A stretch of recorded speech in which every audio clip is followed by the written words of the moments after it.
Well, welcome everyone. We're so glad you're here. Again, sorry for the delay starting late. Yours truly didn't have the Q&A box set up on Zoom. So we signed out and then we signed back in again. So sorry for any delay. Do apologize, but things happen. Well, welcome to our Q&A session about the film Living with Ghosts. If we haven't met yet, my name is Sandra Champlain. I'm author of the book called We Don't Die, A Skeptic's Discovery of Life After Death. I have two podcasts.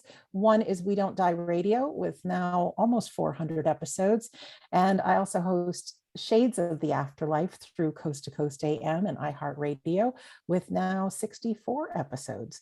So as much as I'm an afterlife explorer, it all came out of my quest of having a fear of dying, looking for evidence of the afterlife. And I collected a whole bunch of information, but unfortunately, I didn't share it with anyone. I was too afraid of what people might think. So I kept my mouth shut. Well, my dad passed in 2010 after being diagnosed with cancer. And I was by his bedside for many months. And I would have to say I hit an all-time low in the world of grief and sadness. And Dad and I were very close, and not only losing my father, but we had one of those families that started fighting.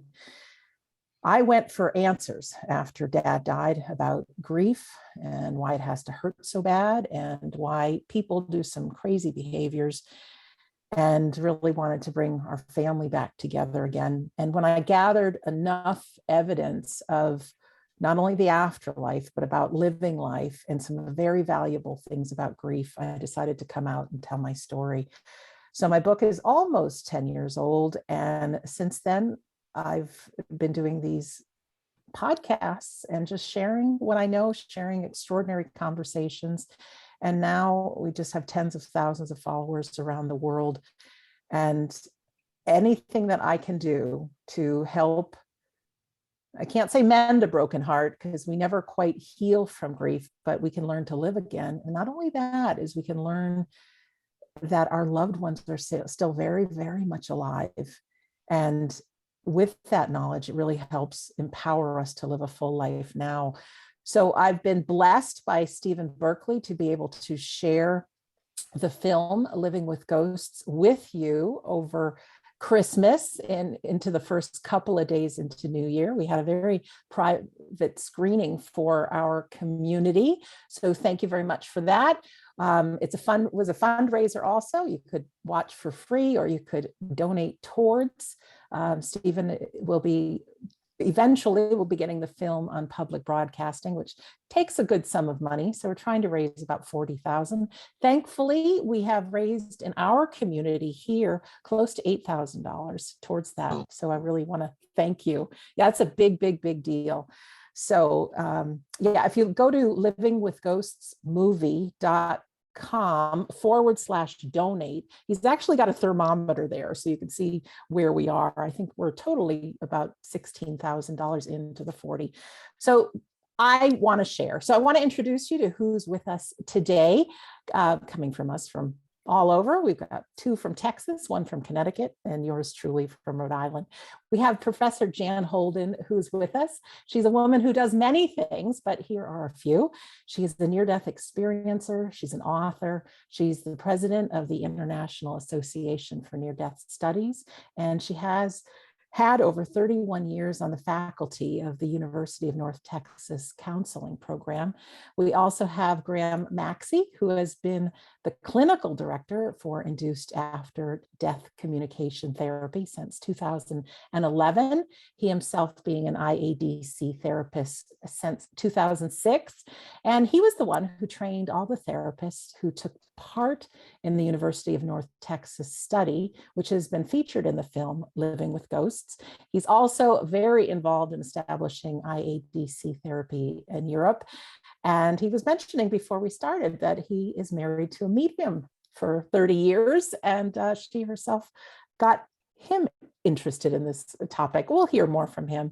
Last but not least, we have our documentary film writer and director, Stephen Berkley, coming to us from Texas. He has a background in intellectual property law in New York, although over the past 30 years, Stephen has penned a few television scripts and could always be found working somewhere inside the entertainment and media industry.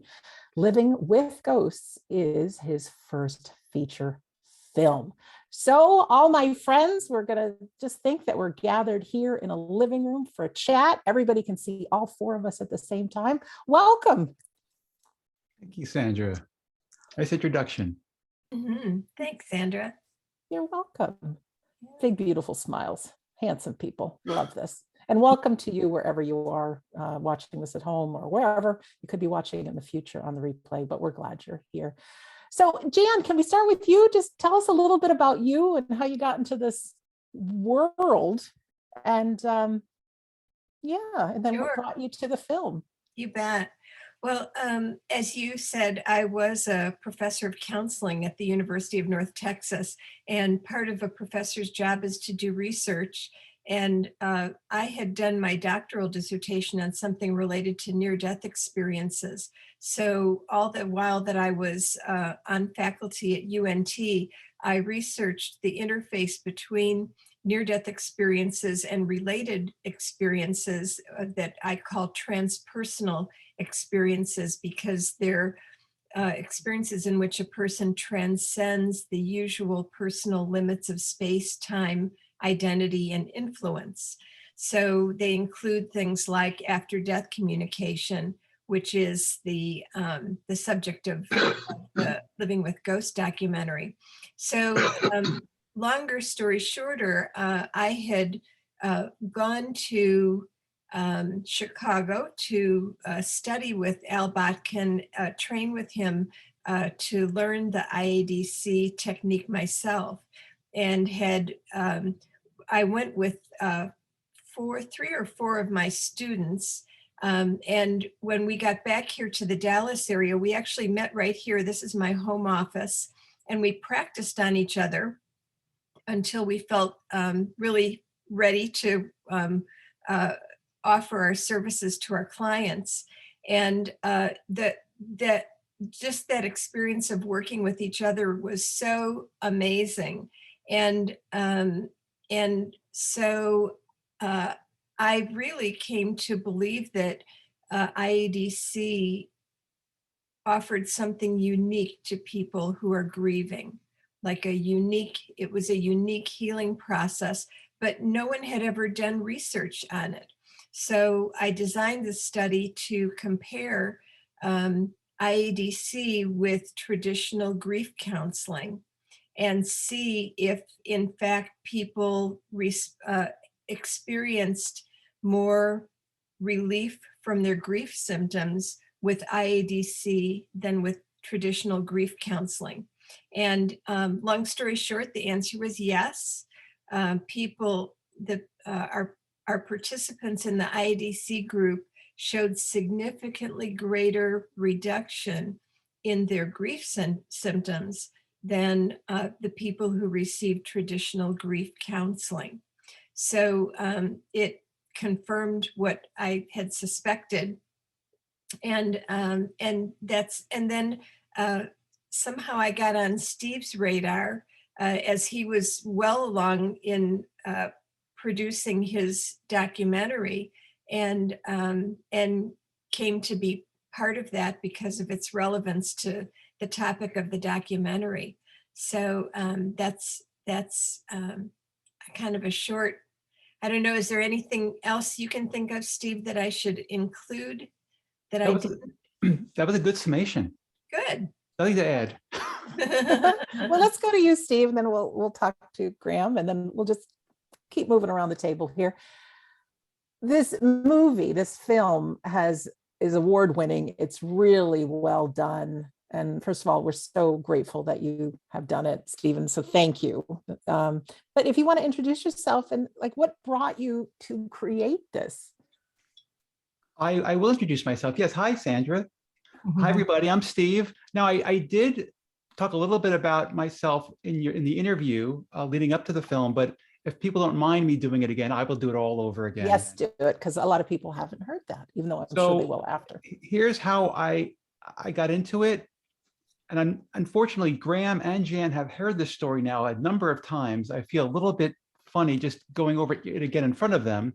So Jan and Graham, if you don't mind, just getting yourself a cup of coffee or something while I tell the story.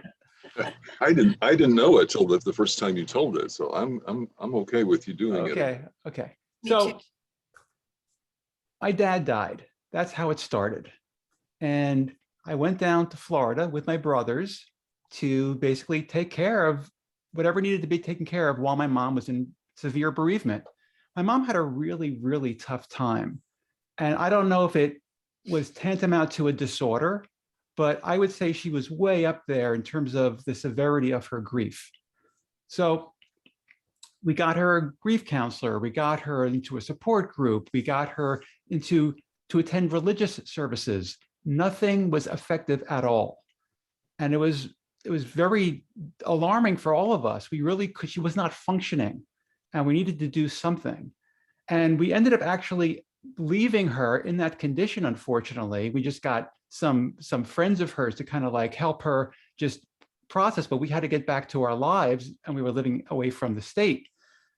But at some point, maybe it's only a few weeks later, my mother's voice in a phone call changed a little bit. She seemed a little bit lighter. And what I had found out from her was that this is what she said to me: Stevie, I think your father's still here.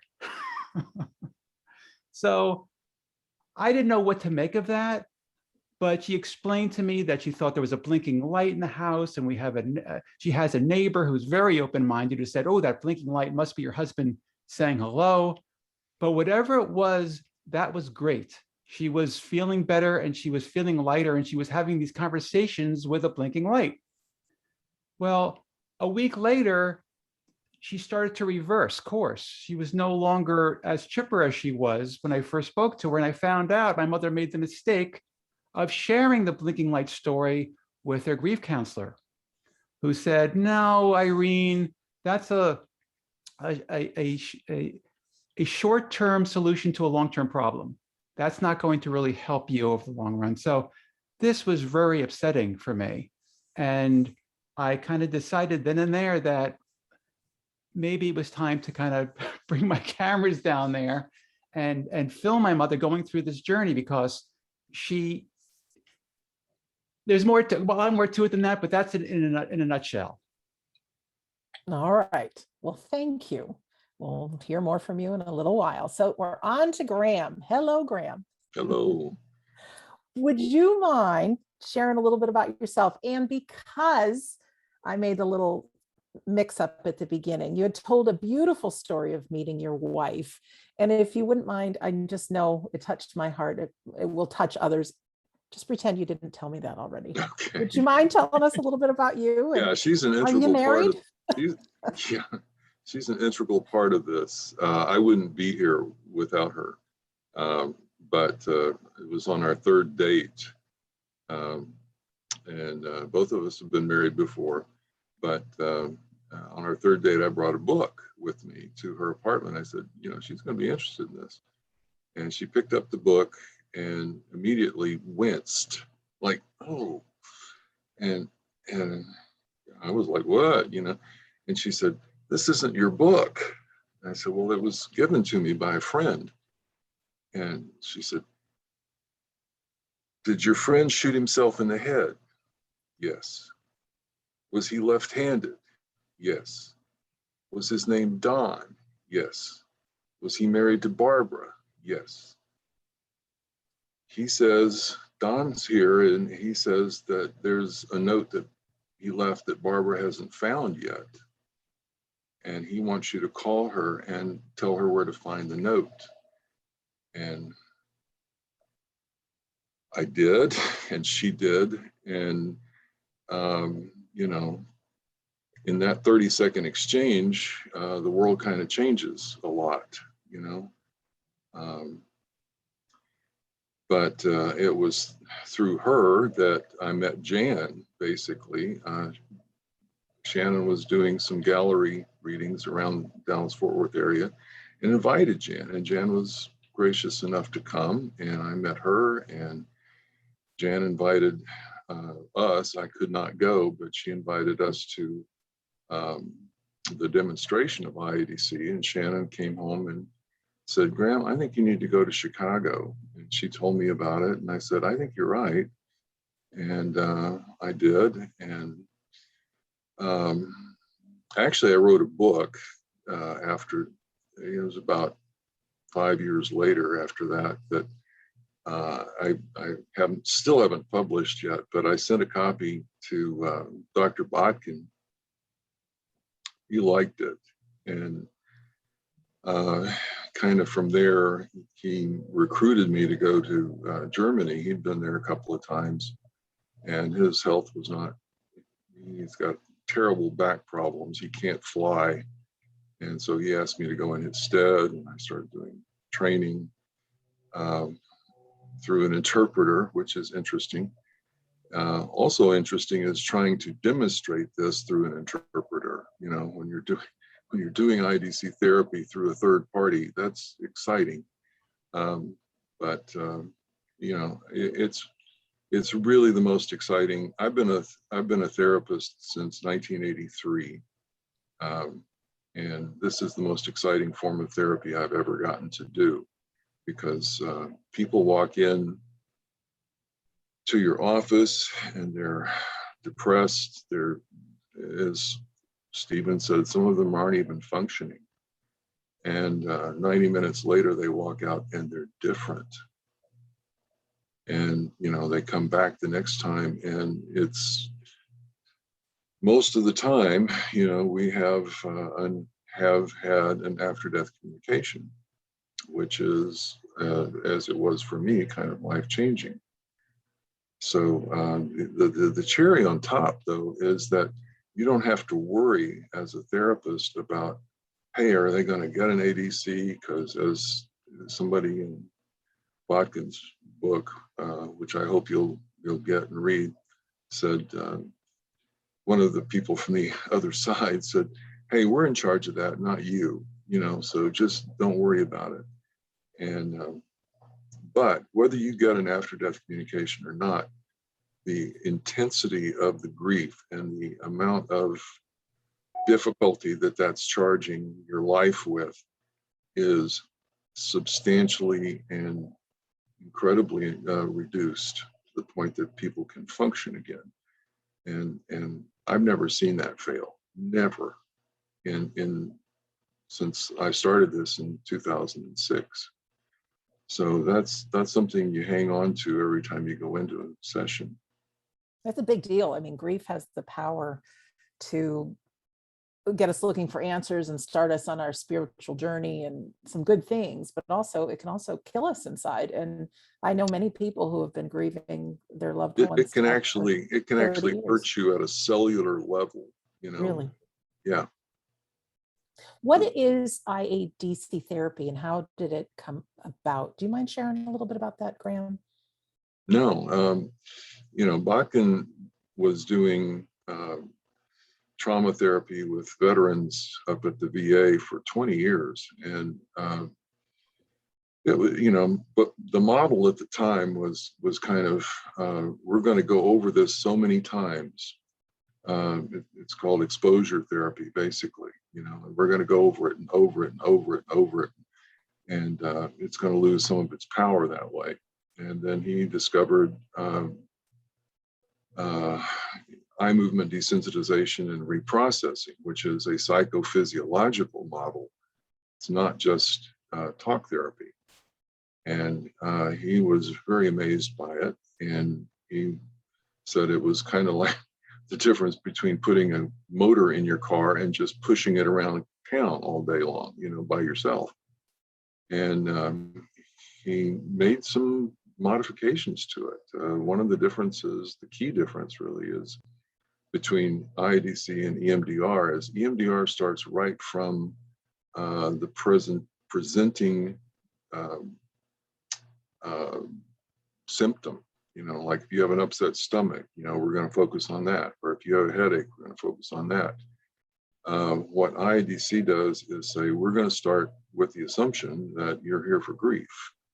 And we're going to build the story. We're gonna let you tell the story. We're gonna build it till we find the part of that story that is the most distressing for you right now. And that's the real key element in this is finding that.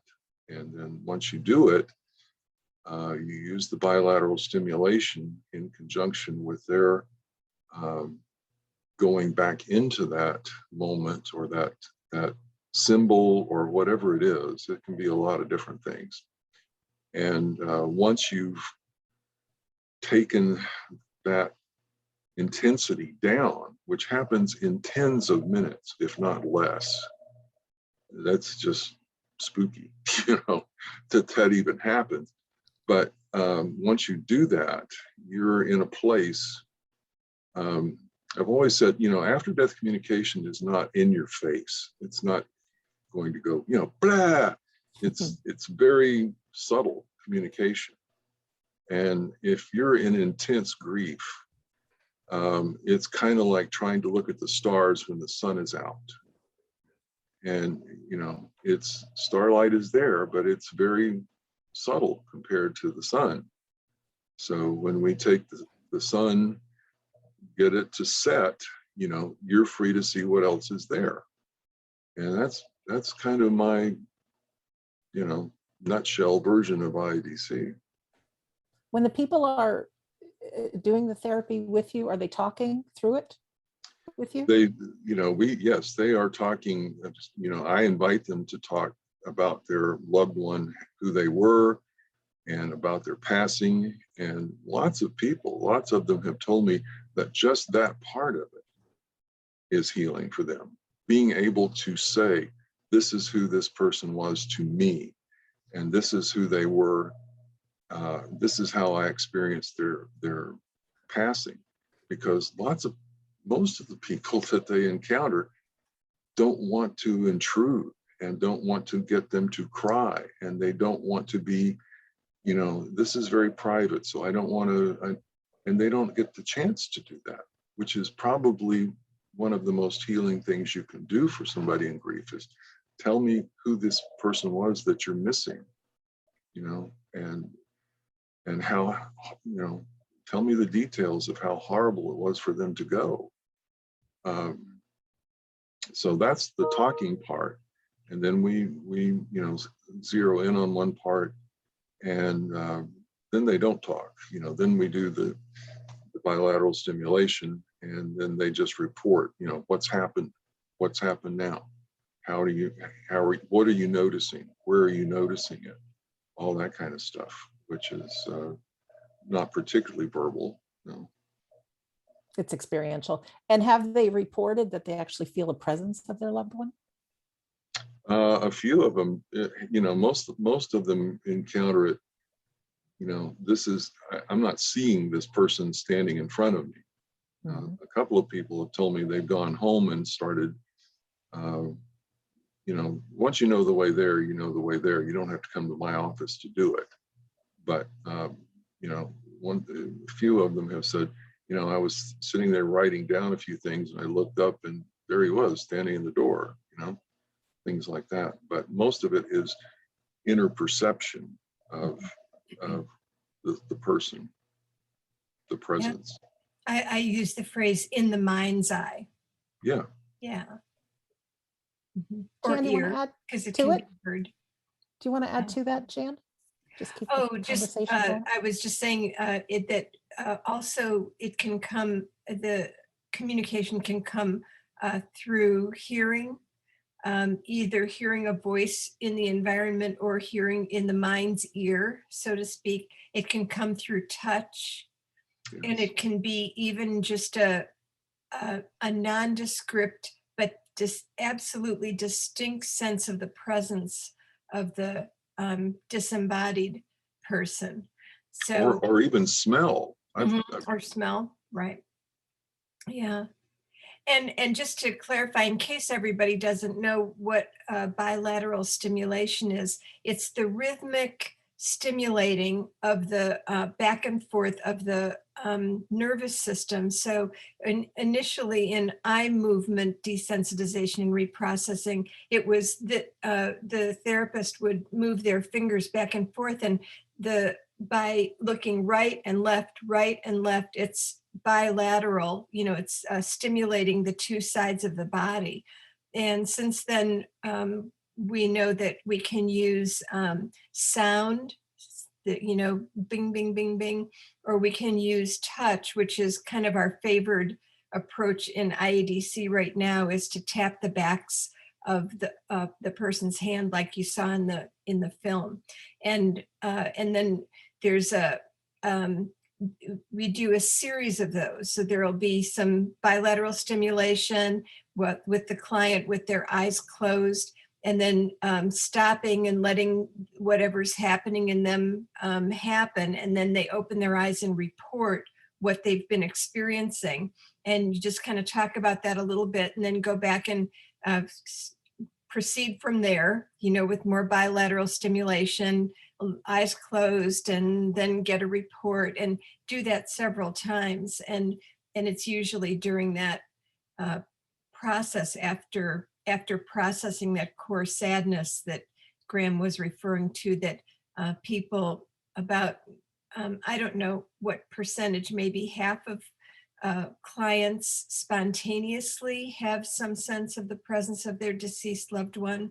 And if they don't, then we might ask a question and it isn't, never do we say, try to conjure up the image of the person.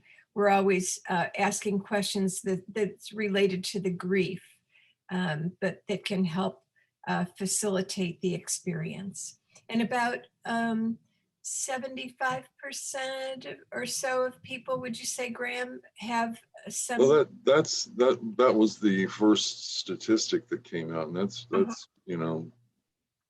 pretty old at this point. Personally, me keeping track of what's happened in my office, it's more like 92 or 3. Wow, great. That's huge. We've got a question from Meg. She says, in the film, which I loved, you described a tapping technique on the back of the hands. Can someone do this on their own? And how does this technique differ from EFT or shamanic syncopated beats, or is it similar? Well, not being that knowledgeable about shamanic rhythmic beats, we do know that one of the ways this works is a traumatic experience is encoded differently in our brain than other experiences are. It comes in, basically sight, sound, whatever sense comes in, and immediately goes to the amygdala, and it gets processed to the hippocampus, and it forms this nice little tight memory loop that has no cognizance. There's nothing, you don't think about it. It's just there. So every time you go back to those groups of neurons, something triggers, a remembrance of it. It just plays the way it's always been, and it just stays there. And there's something about the bilateral stimulation that encodes a new, while you're reliving that memory, it's enlisting, this forebrain, this prefrontal cortex into the loop. And so you're actually doing a full brain memory, forming a full brain memory instead of a partial brain memory. And that, qualitatively changes the memory from that point on. So you can think about the person without triggering the trauma again. I know there's something to bilateral stimulation all on its own. They used to train, our psychic spies, the Army Intelligence Corps actually trained their people using bilateral stimulation. And so there's some, there's some neurological stuff we don't quite understand, but that's what I just said is kind of what we understand the significance of bilateral stimulation to be in alleviating, trauma.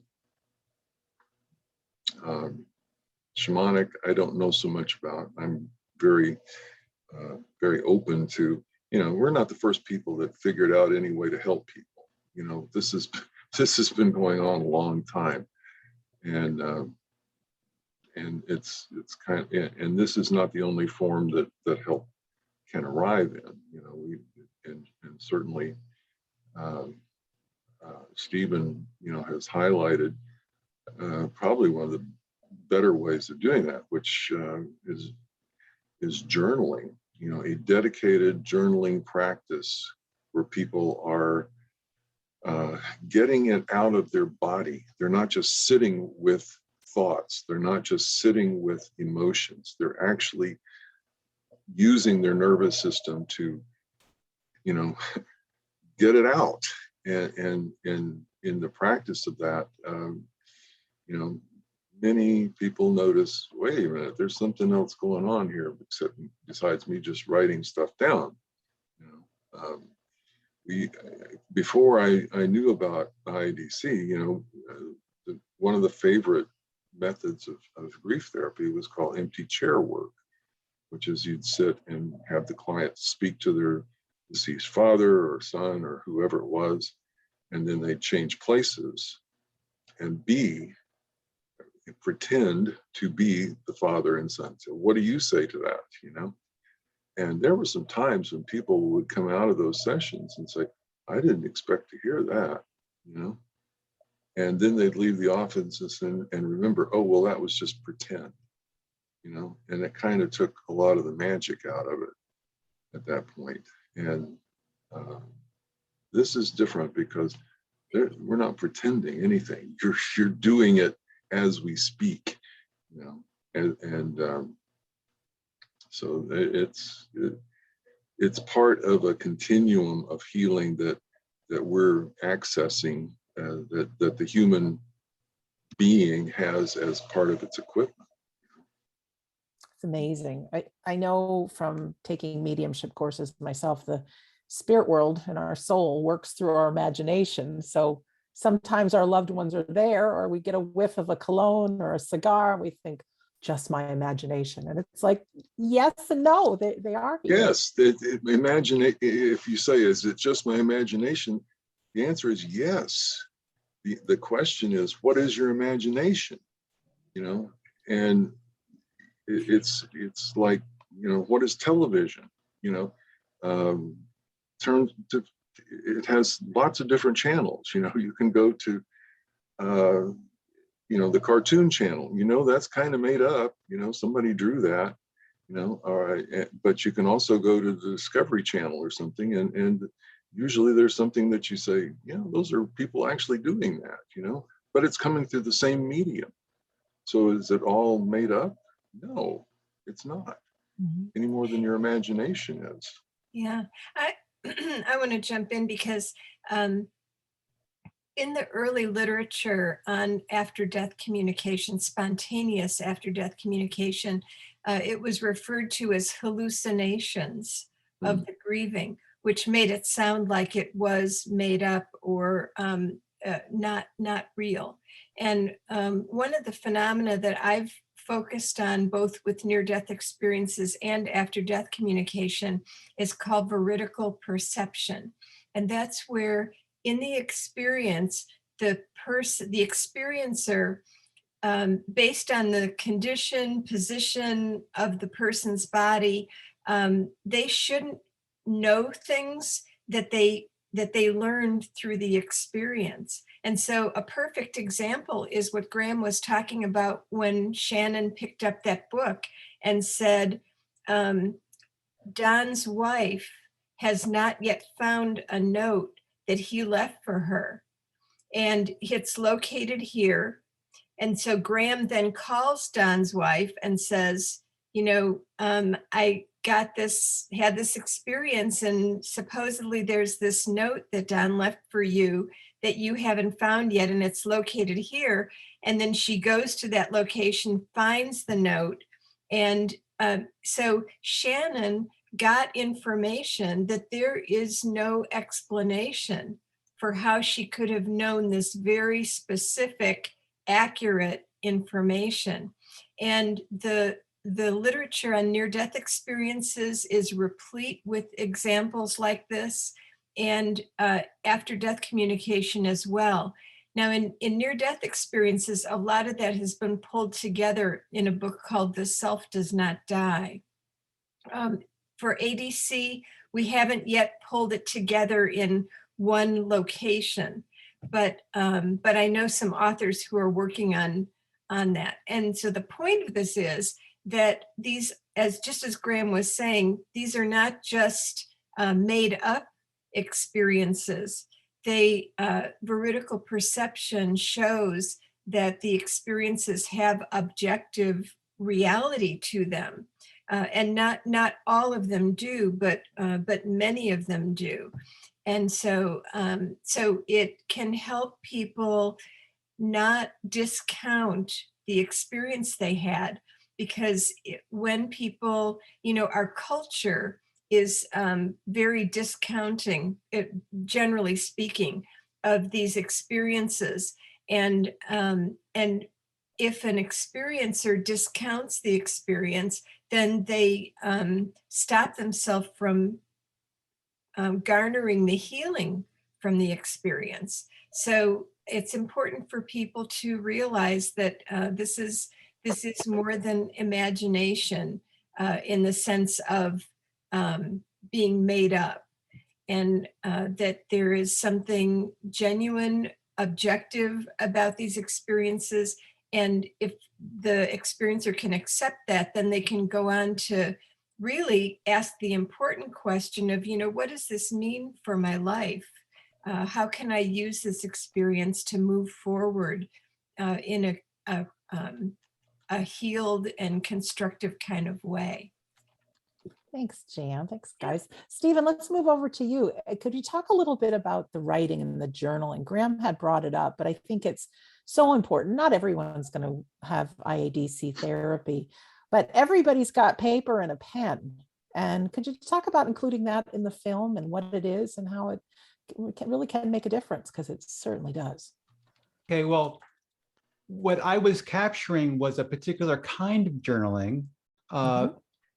Ethel and my mother were both doing automatic writing. I've also heard called transpersonal journaling, or Jan, you would know what it's called also, but I know that just the act of writing is very important, as Graham was saying. In the case of Ethel and my mom, they were actually looking for feedback. And it wasn't, I know in Ethel's case, it came very quickly.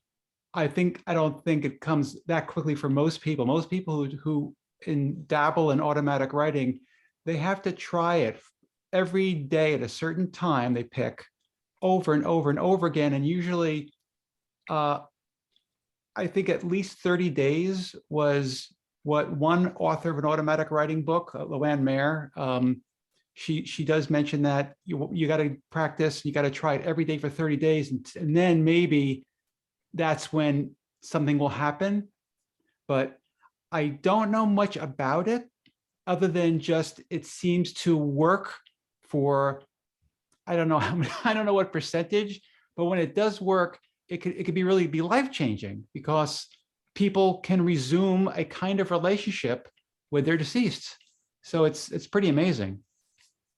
I think it requires a commitment too. I can just imagine when we all get to the other side, and of course we want our loved ones to not feel pain and everything, but if all of a sudden, they're interested in picking up a journal and starting to write, and it didn't happen today, and they drop it. Well, it's not easy for them either. But when we start that conversation going, even if we think in the beginning it's 99% us, 1% them, like I love how Graham said we can't see the stars through the sun, or however you said that, but it really gives us a practice of like dimming the lights a little bit so that our spirit friends can start to speak. And ultimately, everything we do is to help those experiencing pain and get people to live life again.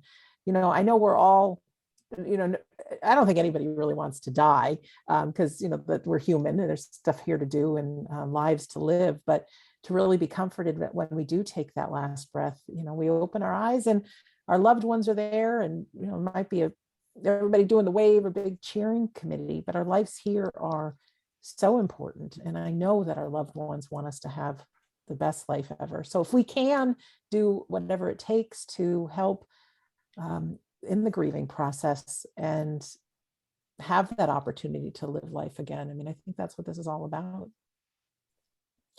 So should we go from some questions from people? Sure.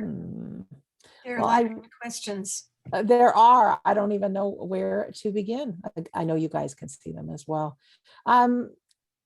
Stephen, Tom asks, congratulations on a brilliant documentary and your great work. Did Karen end up having an IADC? It's implied in the documentary, but it wasn't explicitly stated. It's possible that Graham could speak to this better. I'll get started on it though. It looked to me that Karen had a healing episode. I don't think she actually had, or at least she didn't consciously, she wouldn't consciously say, yes, I felt my husband in the room. I believe she had a healing of some kind. Graham, back me up on this. Would you say that she had a healing? No, she did not. She did not communicate to me anyway that she had any after-death communication in that session. That what she got was, I can think about him without being sad. You know, what I said to her before the sessions was something that a lot of people encountered. You know, said, well, I'm sad about them when I think about them, and that's my last contact with them. So I don't want to lose the sadness. What she got was, I can think of him and be happy and not feel like I lost him, you know, because I'm not sad. And that was life-changing for her. But I don't believe she, you know, she went into being pretty much, you know, armored against having any ADCs. I don't know if she's had any since then, but she was determined not to, actually, when we met. It's true. So although as a filmmaker, I was very disappointed that she didn't just break down and cry, and this was have a very dramatic reaction. But in retrospect, she very much healed with the therapy, very much as her personality, everything was intact. So I couldn't ask her to be more than that, but what she got out of it apparently was life-changing, and I'm very grateful for that. Thank you. We have Reverend Dr. Adara asking, I'm a medium, but if you are not an IADC practitioner, where can you find classes? I'm clergy too, but not a psychiatrist, psychologist, or a psychotherapist. If you guys can talk maybe a little bit about the training, and if people are interested in this, how do they find out about it? Well, it comes up over and over again that we're not going to train people who are not licensed mental health practitioners. And it's not because people can't learn how to do it. It's because we're trying to protect the process from, you know, a lot of the people that have contacted me are very skilled in what they do to help people. And that Reiki therapists and massage therapists and chiropractors and all kinds of people, I think, are very capable and have occasion to do it. What we're trying very hard to keep from happening is that this kind of gets out and becomes kind of the pop culture Ouija board, and who knows what's going to happen with it, and who knows who's going to get it. So we're been very careful from the get-go about who we can train, and that is unfortunate in a lot of cases. I felt very badly about, having to turn down people who were, I really felt were very good at helping people, but I can't, I can't certify people in IADC who are not licensed. And that's been the story from the beginning. Botkin wouldn't do it. And we've not had any different indication from that. Grief is a deep, dark, horrible thing.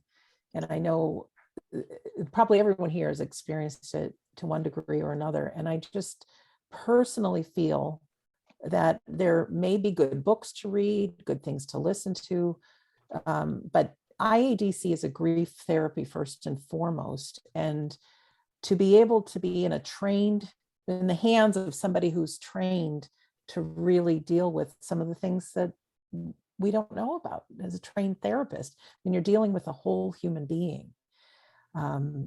So I think it is important. I don't mind at all that people go to a trained therapist to there do is so. There's a screening that we do with any client or potential client that that we're looking for signs that this would be a contraindication for them.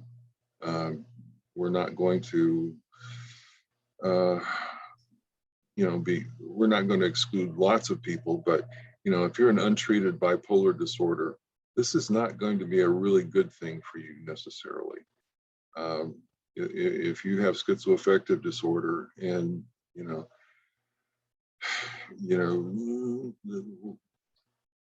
this could be a real problem for you. And so we need people who are able to screen for that in an educated way. And that said, if any listeners are licensed health professionals who want to learn the technique, Graham does training, and I think you're even doing it virtually. Yes, exclusively at this point, which was a new undertaking a couple of years ago. But what I found is that there's really no difference in the learning that happens. Like I said, it's a simple technique. It is not, arcane. It's not convoluted. It's very straightforward. And the part I was concerned about was that usually I will ask for 2 or more people to train at the same time so that they can actually practice on each other during the training. And I thought, well, wonder how that's going to work. And that works well, and because all we do is turn our cameras off and let them talk to each other. And it's like they're in the room together and nobody else is there. And I get to, see what they're doing and give feedback and stuff like that. So yeah, it works great. And people don't have to travel, and that's always a plus, and good stuff like that. And how do people, oh, sorry, Jan, go ahead. Oh, just that for people who are looking for IADC, who are grieving and want to experience it, at the IADC.com is it induced? It's inducedadc.com. Induced-adc.com. They don't even have to dash it. Oh, okay. Induced ADC, all one thing.com. Yeah.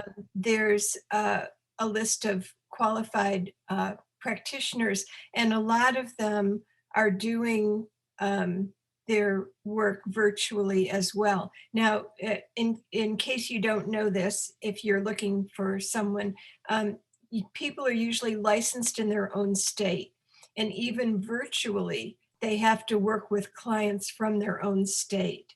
Yeah. So that's something to keep in mind. You want to look for a licensed health professional or a certified IADC practitioner from your state, and then contact them, and they probably will be able to do it with you virtually. Yeah, I'm picking up 3 more states here pretty quickly. I actually got Pennsylvania yesterday, Okay.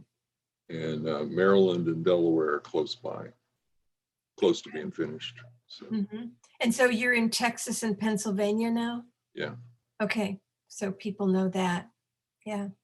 Very good. And for people watching with us now, I mean, it really takes talking about this, and maybe you can go to the inducedadc.com website and just check it out, because I'm sure there's probably a link there for training. Is there, Yeah, Graham? Yeah, and people geographically, you know, you can even find the ones in Germany, in Italy and places like that. I think we even have one. I think we have one in South Korea, if that's you know where you find yourself. But yeah, it's done geographically. Well, there's a good chance that the unseen world is getting people to notice this and have interest, but it also is good for us to be able to share. And sometimes it's hard to talk about these things, but I really love that we have this film that people can say, oh my gosh, did you see this? And have that conversation. And if you do know somebody who fits the qualifications, it really may be an asset to them, because every therapist wants to help people and wants people to live their best lives. Stephen, we've had a few people in the chat room asking about ghosts. It's very thought-provoking, and we had a friend here that said it wasn't what they thought it would be, but they're really grateful when they watched it. You want to tell us about your title? Sure. I really struggled with picking a title for this film. This is probably the third or fourth title that I came up with that I kind of liked. It wasn't necessarily a slam dunk when I thought of it, and I still struggle with the title today. But the reason why I like it, and the reason why I settled upon it, is because Ghosts has both a figurative and a literal connotation, and it applies to all widows in the film. Everybody, and the daughters, Karen's daughters also. So the word can apply to everybody. It's also a bit of a provocative word. So for that reason, it gets people's attention. And that's kind of the bottom line, is getting people in the theater seats is what counts the most. If they watch the film, they were like, oh, it wasn't the greatest title. That's okay with me, as long as they got to see the film. And I know Tom asked in the chat about Bill Guggenheim and what did he think of the title. Bill Guggenheim, who your viewers, listeners might know, wrote the seminal work, Hello from Heaven, on after-death communication. And I sent him a link to the film shortly after I completed it, because I wanted his feedback. I was really trying to cozy up to him because he's kind of iconic in the space. I wanted him to like the film. I wanted him to endorse the film. Bill Guggenheim saw the title and he wouldn't watch it. And that was very disappointing to me, because, again, he's somebody whose opinion I really sought, and his approval, I guess I saw it almost dad-like in my world. But he wouldn't watch it. He boycotted the film. But I know in its premiere at IANS, where Jan is the president, that's the International Association for Near-Death Studies, where the film made its premiere, I could see who was logging on and to get a seat for that premiere. And Bill Guggenheim was in that audience. I don't know if he saw the opening credits and walked out. I don't know if he actually saw the film, but the fact that he was willing to sign up for it, I'm going to take that as a minor victory. Oh, that's great. A tipping point happens, and we're all human. And I have to be honest, when I first saw the title, I'm like, what? What? But then I dug, and then, just everything I read about it, I thought, this is a like-minded soul. And then we had such a great conversation. And, the tipping point will happen that if Bill hasn't seen it yet, somebody will ask, did you see this? Did you see this? Did you see this? Okay, I'll see it. He's a good guy. He really is. But we are only human. Donna is asking, how can people not only watch the film, some haven't here, but how can we get the extra information? Because I know people could watch for free, but if you chose to donate, you could also get some bonus material. I think there was 20 hours of things. If you could explain, Steve, just a little bit about how you've done the premiere and the screenings, And because some people would like to watch it and how they can get all these good things. Okay, but first I have to admit to everyone that I'm self-distributing and it's all new to me. So things are coming out a little bit clunky. The film made its premiere in October, and we're doing private screenings right now because the film festivals where the film is still at, they prohibit filmmakers from just letting the film be shown publicly. While the film is still in the film festival circuit, I got to keep things private, which means I can come to people like you, Sandra, to host an event, and everybody, all your members or listeners or viewers, they can sign up and they could watch. And we've been doing these fundraisers where the film is free, but if you want to get the extras, or if you want extended time, then you might have to, at certain donation levels, you get that. It's a little incentive to donate a little bit more because, again, we're trying to get the film on PBS, and that's going to be expensive. So it's always changing. You know, right now, if you want, I think for the rest of today until midnight tonight, you can order the film with the extras at one price point, and then there's another price point where you get even more extras with the film. And if you go to where's that? We don't die.com. Is that where they get the link where you could see They just scroll down and they can click on it. But there will be another screening or at some point. It probably will be. It might be months away for another free screening to be available. But if they put their name on your waiting list, they'll be informed as to when the next screening is. Absolutely. Okay. Great. Can I just add to Stephen that I think that was a masterful title. It is actually not just provocative, but it says some people live with ghosts, with the absence of people, and this is what happens. And then some people live with ghosts, and it's better, you know. Mm-hmm. So it really does kind of switch, you know, meanings in the film, and I really thought that was great, you know. Thank you. I like having a fan in you, Graham. Thank you. I need it. I need like an anti-Guggenheim fan. Well, I can tell you some stories about Mr. Guggenheim if you want to sometime. Maybe we should do that off camera. Yeah, we should. Well, if you don't have anything nice to say, don't say anything at all. Well, we were taught that. I've had experiences with him at IANS before that was like, what? Well, it's interesting. Go ahead, Jim. To follow up on the how things switched in the movie, somebody asked if any experiencers have gone on to have a continuing relationship with their partner or their deceased loved one after their physical death. And this person is saying, you know, I had that with my partner, and I don't know about IADC clients specifically, but I've read 2 books by men who had very ongoing communication with their disembodied wives. And I can't remember the names of either the men or their books, but I think if someone just Googles around, they'd probably find them. But it's just to say that the answer is yes, that people do have ongoing relationships with their disembodied loved ones.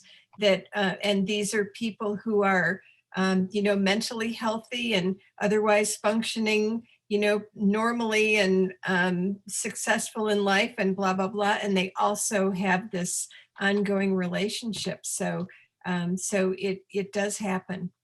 I have a question for Graham that a lot of people have asked me in these Q&As, and that is, you describe the release of the trauma very well with the bilateral stimulation and how it goes from trauma moves from one part of your brain to another part of your brain, and it assimilates. The trauma becomes part of the patient or client.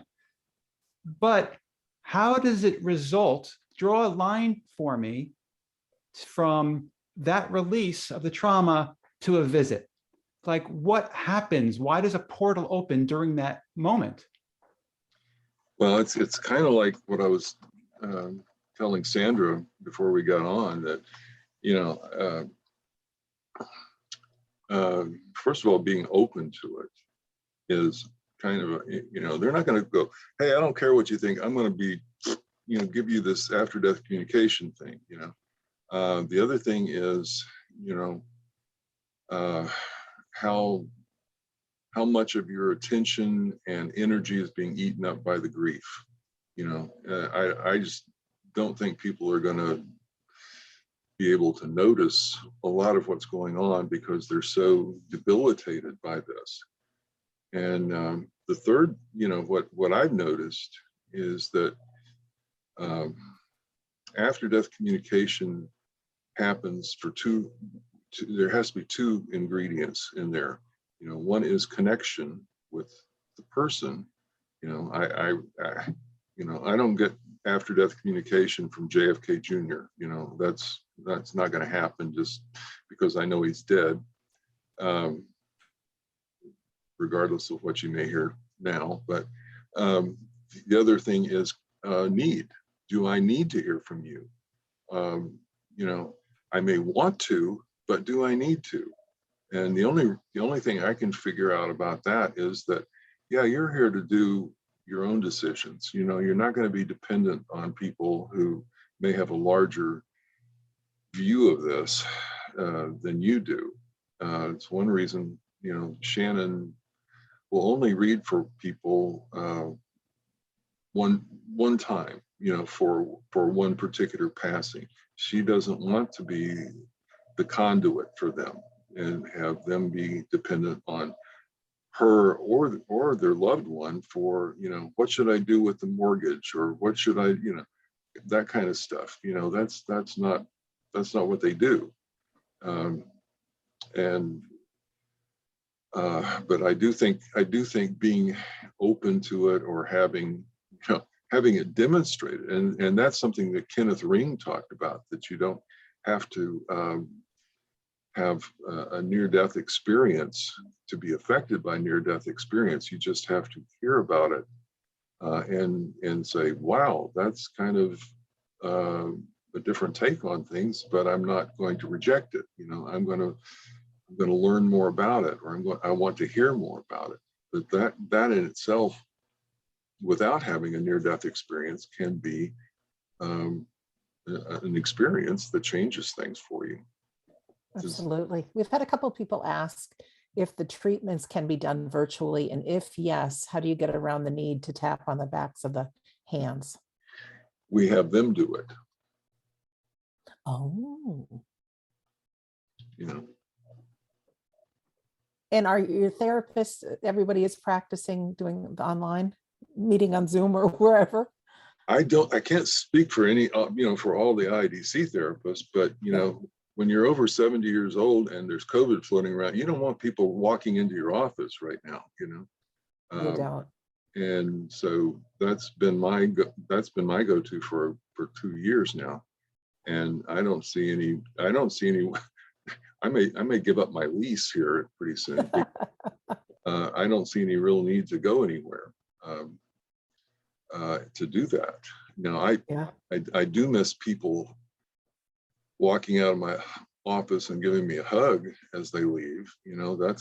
I miss that. But other than that, there's no practical benefit from doing this in person over doing it virtually.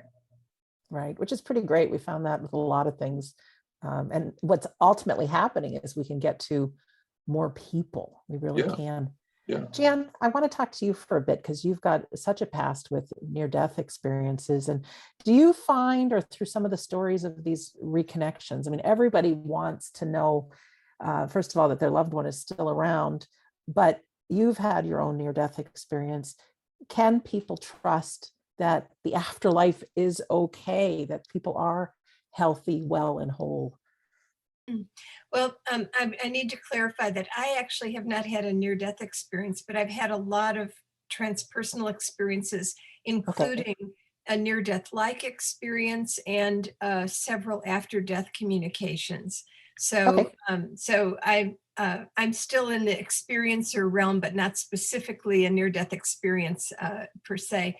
But I think the best way to answer the question is to say that both people who have had near-death experiences and people who have had after-death communication, if before the experience they did not believe in the survival of consciousness after death, after the experience they almost always do. And so the experience tells them that that there is survival of consciousness after death, and it's because they have encountered their deceased loved one as whole, healthy, and so forth. So so that's, I think, the most we can say. I don't know that from a purely scientific point of view we'll ever, maybe we will. There are some ways we're trying, but haven't succeeded so far in really establishing this from a scientific perspective. But we have huge numbers of testimonials from people who have encountered their deceased loved one as whole and healthy and continuing to exist. So I think that's the best answer we have right now. Very good. There's a couple of really nice things that people say here. Mindy says, I have an ongoing relationship with my husband. I promise you it is real. Debbie says, I love this film and it helped to see it. Thank you for allowing me to view it. It gives hope to know there can be help with grief. Well, there's so many questions and comments here, guys. It's hard to go through them all. I see one where a person is commenting about this IADC not being covered by insurance, and that limits its accessibility. But I don't know if it's clear to people that this is actually like don't you do 2 sessions, Graham? Yeah, actually, I started doing 3 sessions when I started, purely for insurance purposes, and they don't ask you what kind of therapy you're doing. You just write it down as a 90837. This is a 55-minute hour in-office visit for a particular diagnosis. Now, you do have to put a diagnosis on there, which I usually put as, some kind of adjustment disorder with depression, which certainly fits grief. They don't have a diagnosis for, oh, you have grief, which is stupid in my opinion. But but two 90-minute sessions, and I charge $200 a session, which is my usual therapy fee, $130 an hour, plus another 30 minutes, and so it's not an ongoing thing. It's a one-time price, basically. It's not nothing, but it's not, I didn't spend 6 months in therapy at, $200 an hour a week either, Yeah, absolutely. And then it was going to be my question, how long does a typical therapy take? I mean, 2 sessions. people are all different. 2 sessions. Yeah. 2 90-minute sessions. Yeah. and that's what we used in the study that showed that IADC was significantly more helpful to people than traditional grief counseling. 2 90-minute sessions. Talk to us a little bit more about that, because Stephen, that's what you filmed, them working at the University of North Texas. Can you talk a little bit more about that study, what was involved? Well, we essentially advertised that if you're grieving the loss of a loved one who has died at least 1 year prior, and in practice, we might work with somebody whose loved one died like 6 months ago, a minimum of 6 months. But for the study, we wanted to be really conservative. So it had to be a year or more. Then they could just volunteer for the study, knowing that they might randomly be assigned to either traditional grief counseling or to IADC, but that after their 2 sessions in that modality, if they wanted the other modality, we would give that to them free. because we knew a lot of people were coming to the study because they wanted to do IADC. And then if they get, assigned to the other, it's like, I'm not going to do this. Well, they knew that if they came and did that, then they could still get the other as well. So, and otherwise we would have lost a lot of people. And one of the interesting things is we had, I don't know the specific figures, but I'm going to say that about a third of the people who did the traditional grief counseling asked for IADC afterwards and got it. Whereas only one person who got IADC asked for traditional counseling afterwards, which is another way of saying that the IADC got them what they needed. They didn't feel the need for anything more, whereas the traditional grief counseling just didn't do it for them. So that's essentially it. We just did the 2 sessions, and before the first session, they were done on a week apart on Saturdays. And so before the first session, the person would come in and complete a questionnaire about their grief symptoms. And then they would have their session, and then they'd come back the following Saturday, have their second session, and then immediately complete the questionnaire again. And so that's what we did, is compared before the first session, after the second session, how they answered the questions, and found this significant improvement for the IADC people.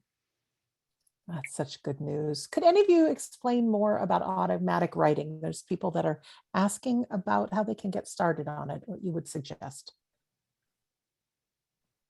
With that, Jump in. Yeah, that'd be you. Okay. I mean, I know Luann Mayer is a acquaintance of Graham's, and I've gotten to know her very well. She's an author, and she wrote a book called Celestial Conversations, which is a great book. It's basically a how-to book regarding getting started with automatic writing. I can't recite the book here or even paraphrase it very well, but the idea is you pick a time of day, you bring your pad and your pen, or if you're more comfortable at the computer, that's okay too. But you sit down religiously every day for 30 days. And I think she recommends doing a little meditation first. Yeah, she got to this. She asked me to write the foreword for her book, which is how we got acquainted. But she said when her mother died, and her mother had been pretty emotionally abusive to her most of her life, and then right after that, her daughter committed suicide. She was in terrible alcoholic distress. And so she said, I was just casting around. I didn't have any place to go. So she kind of leaned back into the only thing that she had any experience with, was, which she said was her Catholic upbringing, which she knew how to do centering prayer, she knew how to do meditation, and she knew how to do journaling. And apparently that was the 3 disciplines that she knew at that point. And so she started doing that. And that became the book. She started noticing that when I've done this centering prayer, when I've done this meditation, and then I do the writing, regularly and scheduled wise, something different's happening than what I was expecting. I'm beginning to have the indication that I'm being answered, that these things are happening. She went on from there to kind of look into transpersonal psychology, and got a lot of affirmation of, yeah, some of this stuff's, not just me, it's going on out there, but yeah, she does give, it's a very small book. It's not a huge tome of any kind. And she does give you the story of her experience, but she also gives some pretty clear ways of affecting it yourself, That's Celestial Conversations. Yeah, there's a a link to it. If you go to my website, livingwithghostsmovie.com, there's a resources tab, and it lists all the books that are associated with the film, and that's one of them. Oh, that's good to know. And Al then Bot- also, Sorry. go ahead. Al Botkin's book is also on there, Yeah. about induced after-death communication, and there's papers, there's all kinds of things to sift through. Yeah, and people can watch the preview for the movie also there, the trailer, right? Yes.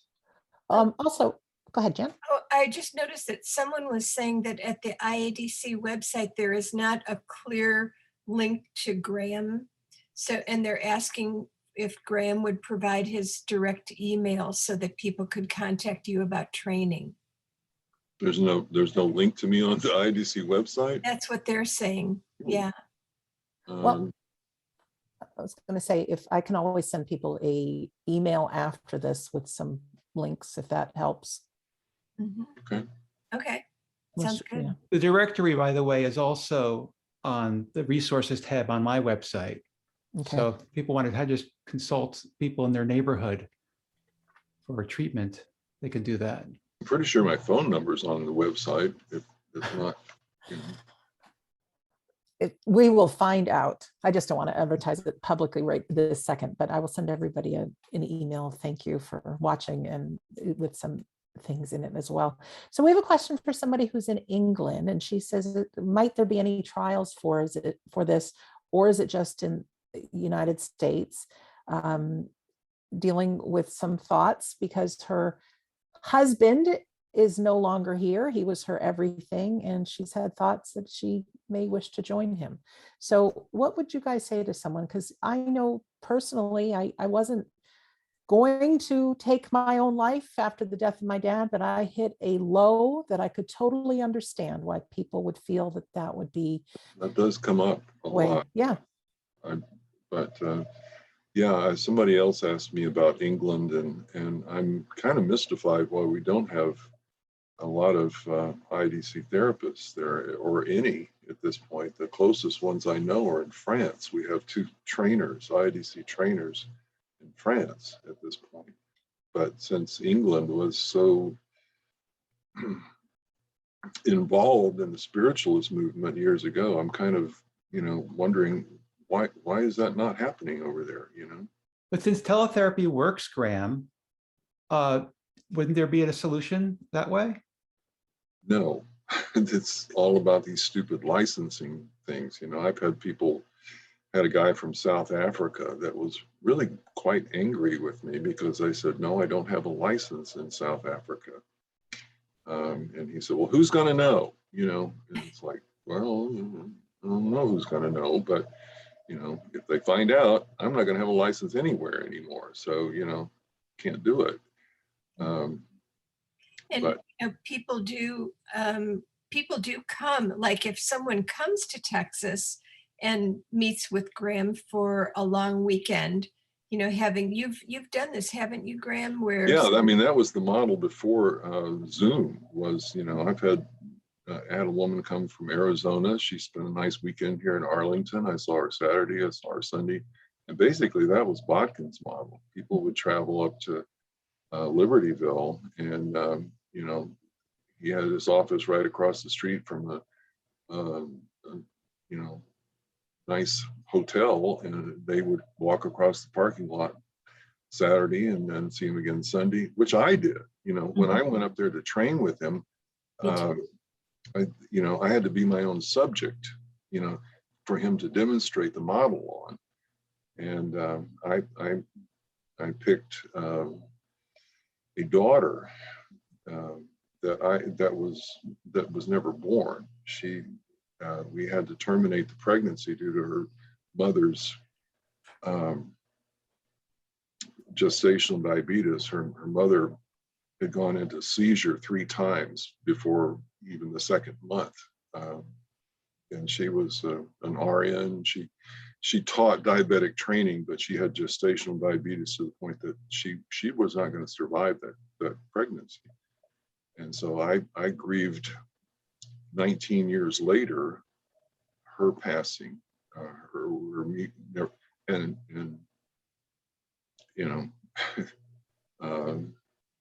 and I felt her hug me around my neck. And I said, I'm sorry, I miss you. And she said, you did the best you knew how to do at the time. And, talking about continuing the conversation, well, I scurried across the parking lot back to my room after Bachman's training, and we spent the evening talking, with my daughter. And she still is somebody I know. In fact, I tell parents who lost a child, I say, well, how many other children do you have? I got 2 others. I said, well, what do you tell people when they say, how many children do you have? He said, well, I usually tell them 2. I said, don't you have 3? Tell them you have 3 children, 2 of them are living. That's the reality that you actually live with. And there's really no reason not to include that fact. For the deeply bereaved who can't get to IADC therapy right now, what would you suggest? Maybe each one of you guys, because you've all grieved, you've all been there. I've had to put off 2 people from who contacted me through Stephen's previous showings here. And, I said, I don't have the bandwidth right now to do this until March. There's just too many things going on in my life. Well, what do I do in the meantime? I said, if you don't have people who can listen to you talk, people that you trust, people that are on your side and who are not going to tell you, oh, they're there, don't worry about it, please don't cry. That's kind of that's the anti-help right there. If you don't have try to find those people first, but even if you do find some, do the journaling, take the time and the discipline that it takes to write down what's going on with you. If you want to address it to your loved one, that's great too, but just be active in it. And a couple more, I completely endorse that answer. And a couple more ideas are, there's some pretty good evidence that people often get relief from grief from reading about near-death experiences and after-death communication of other people. And kind of like what Graham was saying before, that you don't have to have experienced it. You can get some like secondary benefit that can be very powerful. And so some of the good places to do that are the website of the International Association for Near-Death Studies, IANDS.com. You can find the experiencer listing, so you can read people's accounts of their NDEs. Another is NDERF.org, and that's the Near-Death Experience Research Foundation. Another like gazillion testimonies of people who've had near-death experiences, and that same couple who heads up that NDERF also has an ADCRF.org, and that's the After Death Communication Research Foundation. And there you can read, again, gazillion accounts of people who've had after-death communication. And I just think that there's a certain power in reading one account after another and hearing how people have been helped. So that can be really helpful. And there's one other book, Stephen, I'd like for you to consider putting on your resources. And that's the one Shannon and I both think is the best about after-death communication, and that's Love Beyond Life. Joel Martin and somebody Romanowski, I think, are the authors. We liked it so much we stole the name for our website when we had one together. but it really does outshine Hello from Heaven in so many different ways. It gives not only a very complete listing of the types of after-death communication that people may miss if they're not, kind of clued in for it, but it also gives a very nice compendium of history about about after-death communication, both historically, religiously, and in other ways that kind of puts to rest this idea that, oh, wait, we know about this scientifically now, and so we've got all the answers we need, and yes, it's hallucination, or stuff like that. I really recommend that book highly. Okay. I also like to address the person who was considering joining her late husband, Sandra. I very purposefully try to at least ostensibly seem objective when making the film. And I certainly don't want to tout either spiritualism or being a materialist. I'm really trying to, again, be very objective. But if you do believe that perhaps there is a hereafter, and what you should know that almost every medium that I had spoken to when looking for people to speak in this film, because early on, I thought it would be mostly mediums. I didn't know. But when I was speaking to mediums, almost invariably, it came up that when you take your own life, because apparently, according to the mediums, it's a very organized. Heaven is not just people hanging out on clouds, apparently. It's very organized, and there are rules. And taking your own life apparently is frowned upon. And typically, it's not good for our soul's journey to try to take a shortcut. So if nothing else, please be discouraged by that.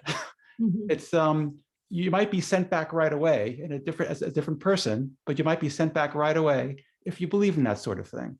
Mm-hmm. And I'll say that near-death experiencers, by and large, say the same thing, that they learned in their experience that our lives have purpose. We're here for a reason, and that challenges such as the loss of loved ones are opportunities for our own spiritual development. And rather than abort that process through suicide, we do the best for ourselves psychospiritually to work through those experiences and come out the other side with sometimes a new view of the cosmos, more compassion, more awareness of what is real beyond the material world, and things that are that carry a lot of meaning and sense of purpose and direction in life. So, yeah. So this time after her husband's departure could be something that's very important to her life journey. Yeah.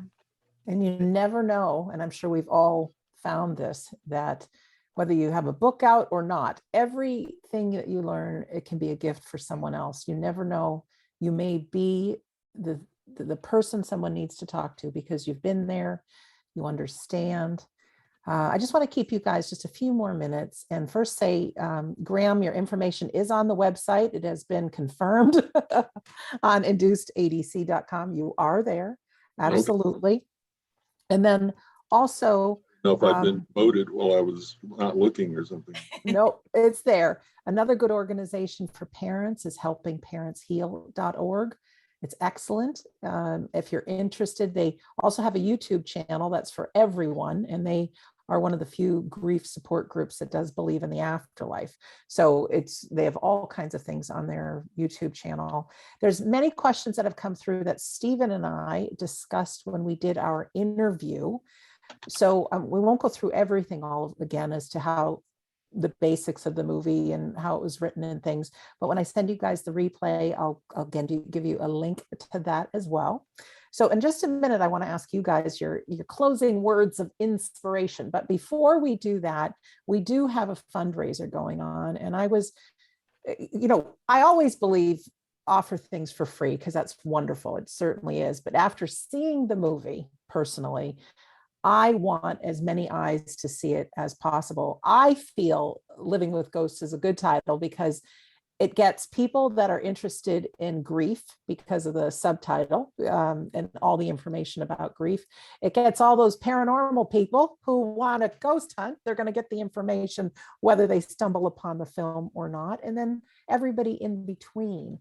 So for those of you who donated, beyond thank you for helping. We're at about the $16,000 mark, and we've got more to go to get to the $40,000 mark. And it's tough for a handful of people to get a film like this out to the masses.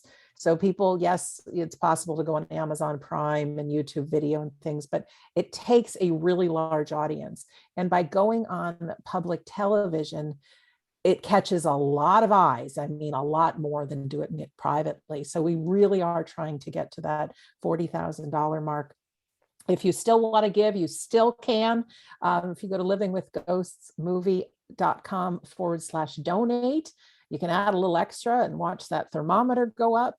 If you haven't seen the film yet and you wish to donate, you can go to wedon'tdie.com, scroll down and donate, and you can watch the film if you like. There's no pressure to do that. If you do just want to watch the film the next time it does come out for a screening, still at that same site at wedon'tdie.com, please enter your name and your email address. And as soon as we have another screening, we will send you the information and you can watch it. But anyway, so that's that about that. Anything I missed, Stephen, with the pitch for getting this on public television? That was pretty good, Sandra. Thank Oh, you. thanks. But I want to take the opportunity to thank everybody who did come and watch the film, was here for the Q&A, and donated. If you donated, thank you so much. If you couldn't donate right now, that's okay. Maybe you could donate some other time, but I just want to thank everybody for their support. Thank you. Thank you. So how about some closing words from you fine folks? Whatever your spirit moves you to say is fine. Stephen, Yeah. we'll start with you because you were the last one. Maybe there's Oh. something you want to add on to that. If not, that's Closing fine too. words? Yeah. Well, I love, when I first put up my website, I had one quote on there that I liked, and I don't remember who asked me this question, but they said, could you give us a quote to end the interview?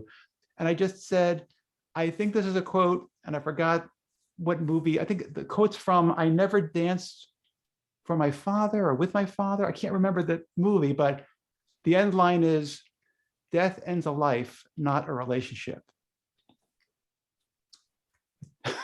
I love that. That's great. Yeah. Jan? Jan?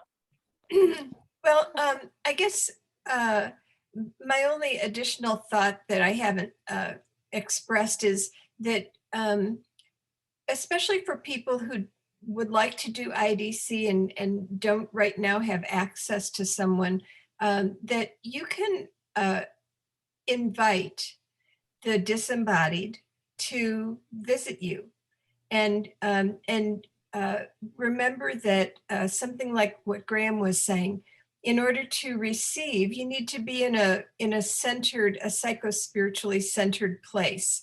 So if you're deeply grieving, if you're grasping, all of those things take you off center. So if you can stay in a place of equanimity where you're inviting and welcoming and just paying attention to anything that might be a sign or a reaching out from your disembodied loved one, that it's worth a try to see if something happens for you. And using automatic writing and all of that are other ways to facilitate that. So good luck with that, those of you who are reaching out. Thank you, Jan. Over to you, Graham. Well, I want to share one thing that I came up with kind of a year ago. I did a program for Humana learning centers, which is their places they have around the country. I think there's 39 of them, and I wrote their grief program that they use. And I tried to think of something that was short and memorable and true. And it was that grief equals change. Change equals growth. Growth equals life. That those three things go together inseparably in lots of different orders. But the last thing I would say is also from the movie, Stephen, and that's from the Best Exotic Marigold Hotel. And the running line through that movie is, it's all okay in the end. And if it's not okay, it's not the end. Good. I love it. Yeah, very good. Oh, well, my closing words to everyone is I've been on this journey for 25 years. And, you know, when they say it's about the journey, not the destination, oh my gosh, is that true? What I've learned, the people I've been connected with, my friends over at IANS, I know they're going to have another big conference coming up later in the year. The connections now with Graham and Stephen and so many more. I literally have interviewed over 400 people, and our human brain, I don't know if it's designed for the negative or designed for survival, but it's not your best friend. It's going to do everything it can to tell you that this isn't real. Even probably many of us, you know, no matter what miracles we've witnessed, we start thinking, did all that really happen? Yes, it did. It is real, but our life is for a purpose here while we're living. It is so important to stay connected. IANS.org, great website, so much there. Come to the conference. It'll be virtual and hopefully in person as well. There's so much. There's a great podcast with near-death experiences. Of course, I've got 2 radio shows. There's great books out there. There's things that you can research.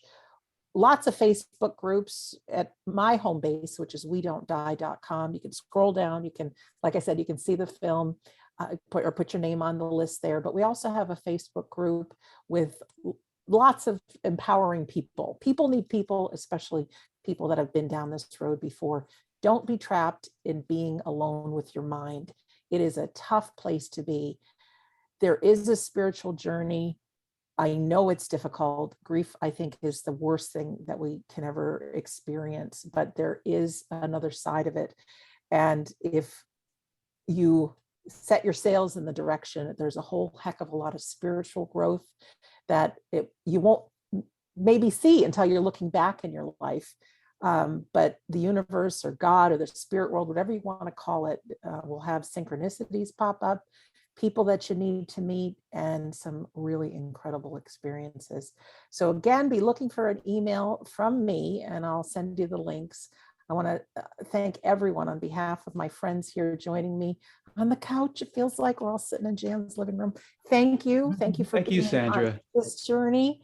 And it was really a pleasure. So we'll see everybody again. Thank you. Thank you, Sandra. Thanks. Thank you. See you all soon. Bye for Bye. now.